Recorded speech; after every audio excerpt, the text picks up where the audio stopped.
खबर के साथ में उत्तरकाशी से बड़ी खबर मिल रही है। अब से कुछ देर पहले यहां पर भूकंप के झटके महसूस किए गए हैं। रात 10:03 पर भूकंप के झटके महसूस किए गए हैं। हालांकि हल्के झटके महसूस किए गए, अभी तक रिक्टर स्केल पर इसकी तीव्रता का पता नहीं चल पाया है, लेकिन हल्के झटके महसूस किए गए हैं। एक बड़ी खबर आपको बता रहे हैं।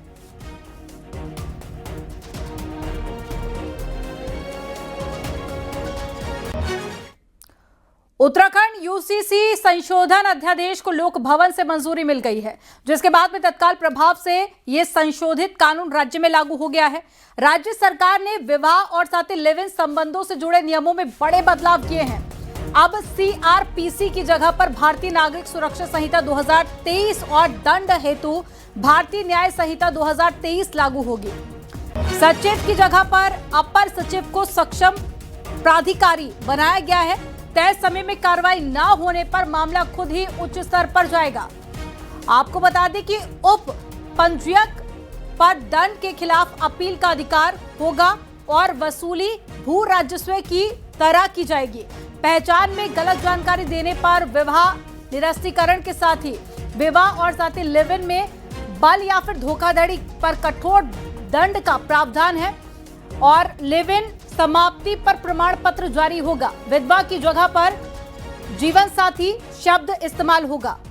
और यूसीसी संशोधन विधेयक लोक भवन गया था, लेकिन तकनीकी वजहों से संशोधन विधेयक को लोक भवन ने लौटा दिया, जिसके बाद में सरकार अध्यादेश लाई थी।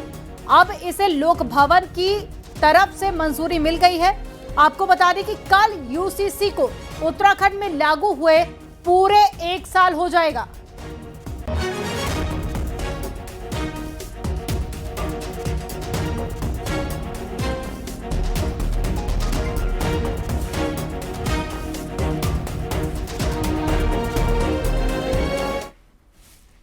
उत्तराखंड में यूसीसी को लागू हुए कल पूरा 1 साल हो जाएगा, जिसको लेकर सीएम धामी ने कहा कि हमने अपना वादा निभाते हुए 27 जनवरी 2025 को उत्तराखंड में यूसीसी को लागू किया, जिसको मंगलवार को 1 साल पूरा हो जाएगा। प्रदेश में यूसीसी लागू होने के बाद में महिला सशक्तिकरण के साथ ही महिलाओं को सुरक्षा दी जा रही है। वहीं पर सीएम ने विपक्ष पर निशाना साधते हुए कहा कि यूसीसी को लेकर भ्रम फैलाने की कोशिश की गई, लेकिन वह असफल रहे। सीएम धामी ने यह भी कहा कि देवभूमि से निकली यूसीसी की गंगोत्री पूरे देश में जाएगी।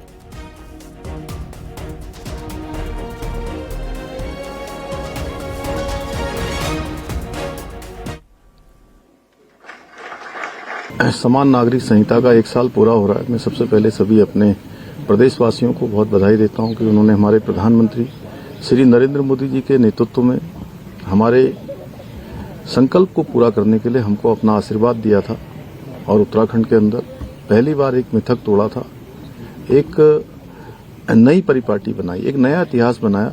ये लगातार सरकार में आकर सेवा करने का हमें अवसर प्रदान किया और हमने अपने वचन को निभाया। 1 साल पहले 27 जनवरी 2025 को राज्य के अंदर हमारा सभी के लिए एक समान कानून, समान नागरिक संहिता का कानून लागू हो गया। तमाम भ्रांतियां, तमाम प्रकार की अफवाहें, तमाम संदेह लोगों के बीच में पैदा करने का प्रयास उस समय हुआ था, लेकिन 1 साल लागू होने के बाद सभी संदेह, सभी भ्रम दूर हुए हैं।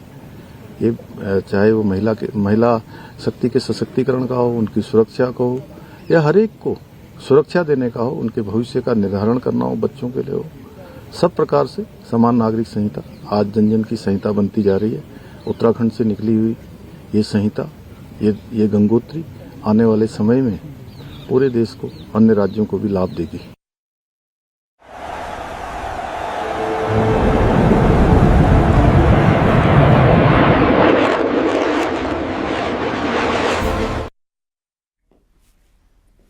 आज देश भर के साथ में उत्तराखंड में भी 77वां गणतंत्र दिवस पूरे गर्व, उत्साह और साथ ही जोश के साथ में मनाया गया। गणतंत्र दिवस के मौके पर देहरादून के परेड ग्राउंड में आज गवर्नर गुरमीत सिंह ने ध्वजारोहण किया और परेड की सलामी ली है। राज्यपाल ने पुलिसकर्मियों को राज्यपाल पदक से भी सम्मानित किया। इस दौरान सीएम पुष्कर सिंह धामी, बीजेपी प्रदेश अध्यक्ष महेंद्र भट्ट और पूर्व राज्यपाल भगत सिंह कोश्यारी भी मौजूद रहे। गणतंत्र दिवस पर देहरादून के परेड ग्राउंड में झांकियां निकाली गई और सांस्कृतिक कार्यक्रम भी प्रस्तुत किए गए।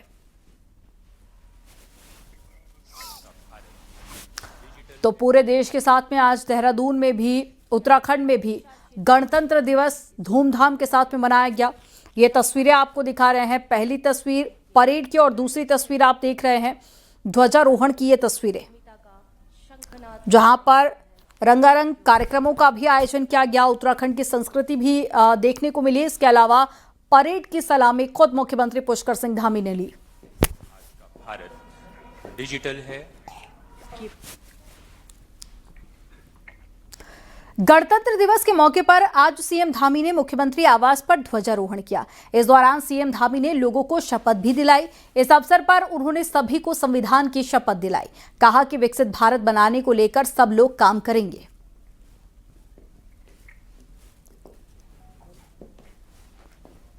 मुख्यमंत्री पुष्कर सिंह धामी ने सभी को शपथ दिलाई संविधान की और कहा कि विकसित भारत, विकसित उत्तराखंड को लेकर सभी लोग मिलकर काम करेंगे।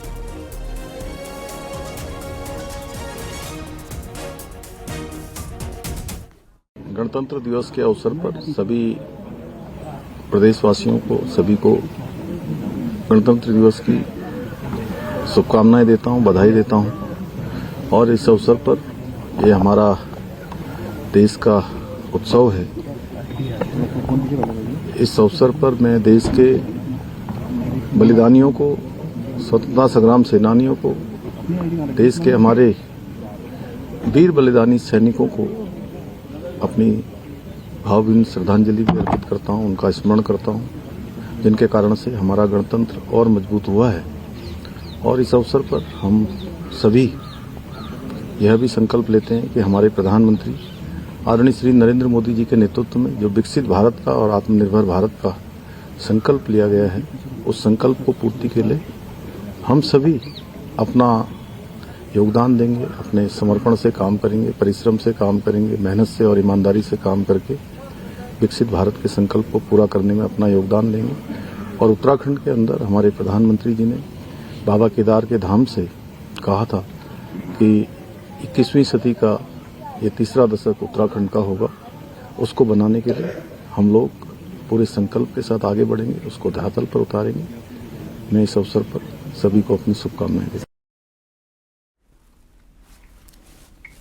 पिथौरागढ़ के मूल निवासी कर्नल आशीष उप्रेती को भारतीय सेना में उनके विशिष्ट योगदान के लिए विशिष्ट सेवा मेडल से सम्मानित किया गया। ऑपरेशन सिंदूर के दौरान उन्होंने स्ट्रैटेजिक कम्युनिकेशन में अहम भूमिका निभाई थी। कर्नल आशीष उप्रेती भारतीय सेना के सोशल मीडिया और साथ ही डिजिटल कम्युनिकेशन की जिम्मेदारी संभाल रहे हैं।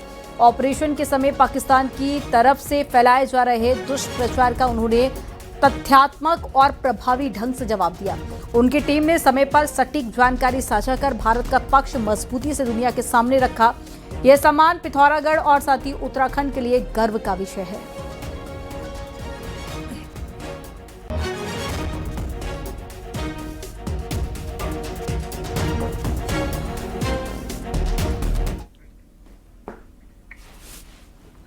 हेट स्पीच मामले पर एक सर्वे में पहला स्थान दिए जाने को मुख्यमंत्री पुष्कर सिंह धामी ने गलत बताया। सीएम ने कहा कि अगर मैं लव जिहाद, लैंड जिहाद की बात करता हूं, सुरक्षित उत्तराखंड की बात करता हूं, यूनिफॉर्म सिविल कोड लागू करने की बात करता हूं तो क्या गलत करता हूं, लेकिन उसे हेट स्पीच कह दिया जाता है। मुख्यमंत्री पुष्कर सिंह धामी बीजेपी ऑफिस में आयोजित ध्वजारोहण कार्यक्रम के बाद में कार्यकर्ताओं को संबोधित कर रहे थे। लैंड जिहाद की बात करते हैं, मैं लव जिहाद की बात करता हूँ, मैं अतिक्रमण की बात करता हूँ। मैं यहाँ पर कहता हूँ कि हम देवत्व को समाप्त नहीं होने देंगे, हम देवभूमि के देवत्व को बनाए रखेंगे, यहाँ के सांस्कृतिक मूल्यों को हम समाप्त नहीं होने देंगे। हम अपने बच्चों को असुरक्षित उत्तराखंड नहीं देंगे।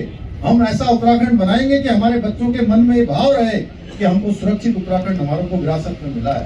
हम ऐसा उत्तराखंड बनाएंगे। हम समान नागरिक संहिता लागू करते हैं, हम मदरसा बोर्ड उसको शिक्षा में सुधार का कानून लाते हैं। और जितनी बार हम बोलते हैं उन्होंने ऐसा बना दिया कि जो है मैं बताना चाहता हूँ, उत्तराखंड में किसी को भी किसी वर्ग के आधार पर किसी भी प्रकार का कोई खतरा नहीं। हम सबकी सुरक्षा का भाव है। हम भारत के संविधान को मानने वाले आज इस पवित्र दिवस पर मैं कहना चाहता हूँ, हमने किसी को टारगेट करना हमारा उद्देश्य नहीं, लेकिन हम यह भी चाहते हैं कि सभी लोग यहाँ पर कानून का पालन करें, यहाँ की डेमोग्राफी को खराब न करें, यहाँ पर सुनिश्चित तरीके से लैंड जिहाद न करें। हरिद्वार के गंगा घाटों में गैर हिंदू के प्रवेश वर्जित किया जा रहा है, लेकिन नैनीताल के नैना देवी शक्तिपीठ में खुले तौर पर मुस्लिम लोगों की आवाजाही बनी हुई है। एक ऐसा ही वीडियो सामने आया है जिसमें कुछ मुस्लिम 51 शक्तिपीठों में शुमार नैना मंदिर में देखे जा रहे हैं। खास बात तो ये है कि जूते पहनकर मंदिर प्रांगण में ये दिखाई दिए हैं और सोशल मीडिया पर वीडियो काफी चर्चा का विषय बना हुआ है। वीडियो वायरल होने के बाद में मंदिर ट्रस्ट ने कहा कि उनकी जानकारी में अब ये नहीं है, लेकिन आज तक कोई रोक ऐसी मंदिर में नहीं उन्होंने लगाई है जैसे अन्य स्थानों पर किया गया है। जैसा मैं कह चुका हूं कि अगर वो मुसलमान होगा, अपने धर्म के लिए कट्टर होगा, तो वो मंदिर में बाहर प्रांगण में एक चक्कर लगा के चला जाएगा, पूजा तो करेगा नहीं।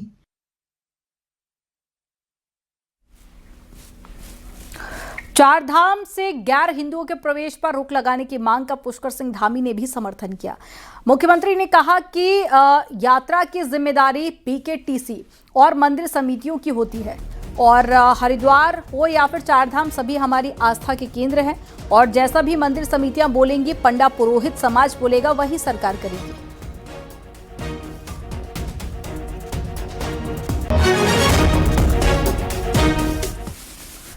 बहुत स्पष्ट मत है, पहले से ही हमने कहा है कि चूंकि जितने भी ये धार्मिक स्थल हैं, जो भी हमारे पौराणिक स्थल हैं, हमारे देव स्थान हैं, इन स्थानों को देखने वाले, उनका संचालन करने वाले वहाँ के सभी हमारे जो धार्मिक संगठनों के लोग हैं, तीर्थ सभा के लोग हैं, गंगा सभा के लोग हैं, केदार सभा के लोग हैं, बद्री केदार मंदिर समिति के लोग हैं, हमारा पूज्य संत समाज है, वो सब जो भी चूंकि वही उसका संचालन करते हैं, हमने कहा है कि उनकी जो भी उसमें राय होगी या जो उनका मत होगा उसके अनुसार ही सरकार आगे बढ़ेगी। और ये स्थान हमारे बहुत पौराणिक महत्व के स्थान हैं और इन स्थानों के पहले समय में कुछ कानून भी बने हुए हैं, हम उन कानूनों का भी अध्ययन कर रहे हैं, उसके आधार पर हम आगे बढ़ेंगे। केंद्र सरकार की ओर से पद्म भूषण पुरस्कार 2026 की घोषणा की गई है। योग गुरु स्वामी रामदेव ने पुरस्कार पाने वाली सभी हस्तियों को बधाई दी है। साथ ही ये भी मांग की है कि किसी संत और सन्यासी को भी सर्वोच्च सम्मान मिलना चाहिए और इसकी शुरुआत महर्षि दयानंद और साथ ही स्वामी विवेकानंद से होनी चाहिए। रामदेव ने चुटकी लेते हुए कहा कि सारे पुरस्कार नेताओं को ही क्यों मिले हैं। जितनों को भी पद्मश्री पद्म भूषण विभूषण मिला है उनको बहुत बहुत शुभकामनाएं। देश में कम से कम किसी एक सन्यासी को तो भारत रत्न जरूर मिलना चाहिए, चाहे शुरुआत महर्षि दयानंद और स्वामी विवेकानंद से कर दो, चाहे शंकराचार्य जी से कर दो, किसी न किसी सन्यासी को भी भारत रत्न दे दो। भाई सन्यासी इतने गए गुजरे तो नहीं है कि सारे पॉलिटिशियन ही सारे भारत रत्न ले लेंगे। शुक्रवार को हुई भारी बर्फबारी के बाद से चक्राता ट्यूणी मोटर मार्ग और साथ ही सोमवार को चौथे दिन भी ये बंद रहा। सड़क को खोलने का काम जारी है। एनएच की टीम जेसीबी और साथ ही स्नो कटर की मदद से सड़क पर जमी बर्फ को हटा रही है। उधर लोखंडी और कोटी कनासर क्षेत्र में भी बर्फ की वजह से सड़कें बंद है, जिससे कि सैलानी फंसे हुए हैं। वहीं विभागीय अधिकारियों का कहना है कि जल्द ही रोड को खोल दिया जाएगा। साथ ही कई गाँव में बिजली की सप्लाई अभी भी ठप पड़ी हुई है।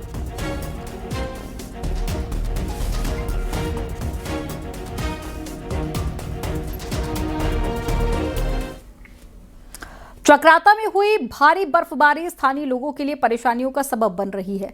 आम से लेकर खास तक सभी बर्फबारी के चलते दिक्कतों में हैं। ऐसा ही एक वाकया हुआ चक्राता के बुल्हाड़ क्षेत्र की एक गांव की गर्भवती महिला के साथ में। प्रसव पीड़ा होने पर परिजन महिला को बर्फबारी के बीच में लेकर निकल गए, लेकिन बर्फबारी की वजह से उसका चलना दूभर हो गया, जिसके चलते एक रात उन्हें पास के गांव में शरण लेनी पड़ी। दूसरे दिन किसी तरह से बर्फ हटाकर रास्ता बनाया गया। साथ ही महिला और उसके परिजनों को विकासनगर के अस्पताल भेजा गया।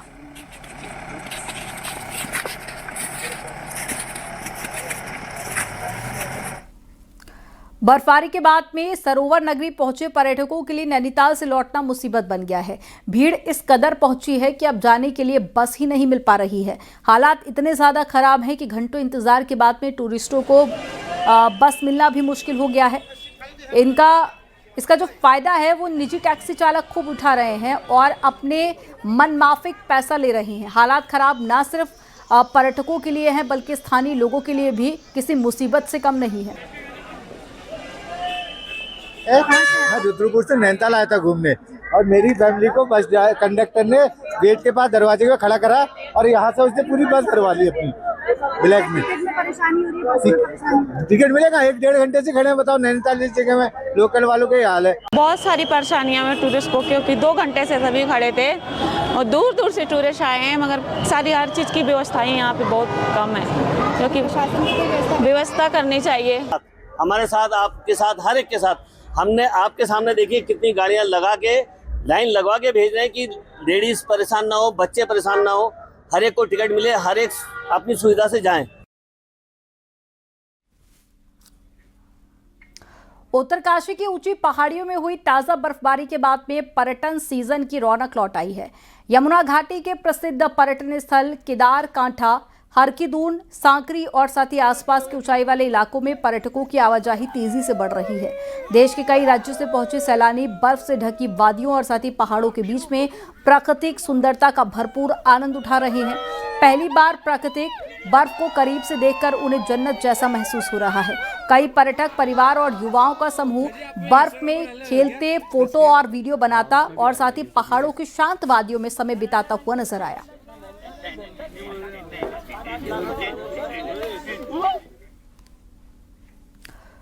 बर्फबारी के बाद में उत्तराखंड का विश्व प्रसिद्ध पर्यटन स्थल औली एक बार फिर से सैलानियों से गुलजार हो गया है।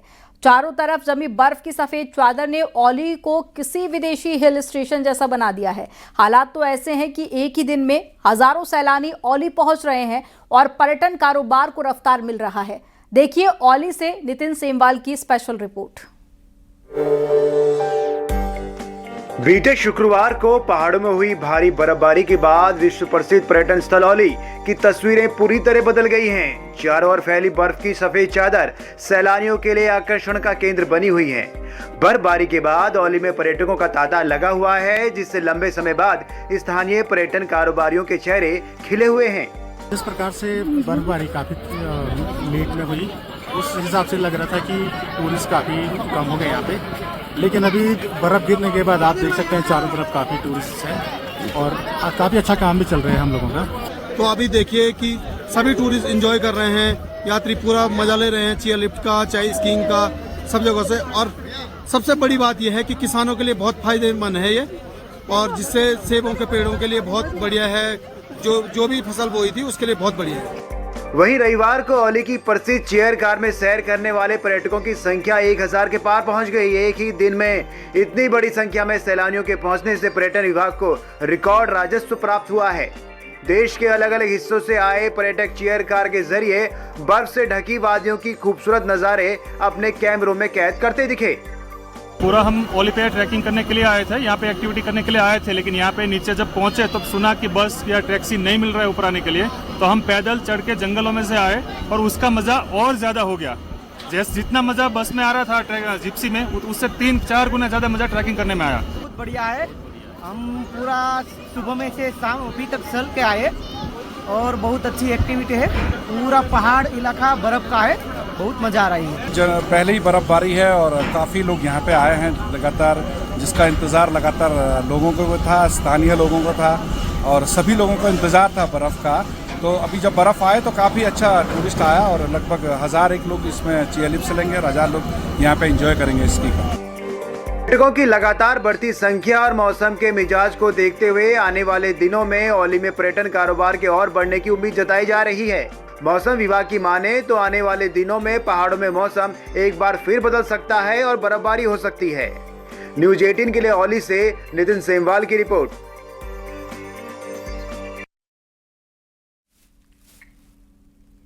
सर्दियों का मौसम हो और गुड़ की बात ना हो, भला ऐसे कैसे हो सकता है?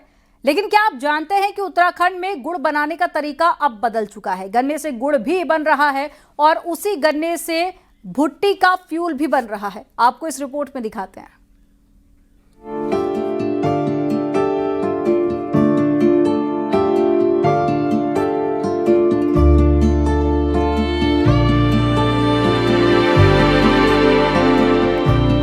उत्तराखंड में अब गुड़ बनाने के पारंपरिक तरीके बीते जमाने की बात हो रही है। क्योंकि देश में अब 68 उन्नत गुड़ भट्टियां काम कर रही हैं, जो न सिर्फ पॉल्यूशन कम करती हैं बल्कि गन्ने से 15% ज्यादा गुड़ उत्पादन भी करती हैं। उत्तराखंड, उत्तर प्रदेश और ओडिशा में लगाई गई ये भट्टियां भारतीय पेट्रोलियम संस्थान की देन है।